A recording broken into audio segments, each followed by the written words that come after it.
This is the moment, Rick and Annie. Finally, after long wait, you're here to culminate and highlight an event of your love and of your life together, your wedding day. Ikaw lamang ang pangakong mahalin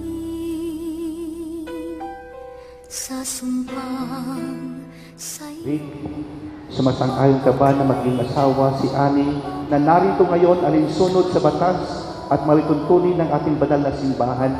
Opo, Padre. Dali ang buhay kong sumpang sa'yo. After having been good friends for these past years and past months, now you are here to start a new chapter of sharing your life and love together.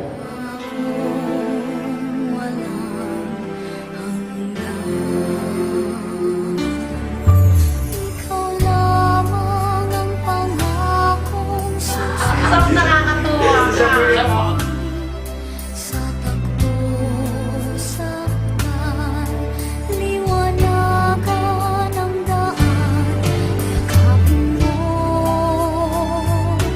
bawat sandali, ang buhay kong sumpang sa'yo lamang alay, at mapapawi ang takot sa'kin, pagtataglay lakas mong angkin. Ikaw ang siyang pag-ibig ko, asahan mo. And Annie, I wish you the best of journey to this sacrament of marriage. We will be watching, for we have waited for this long of this unity together, and we hope you will be blessed with children.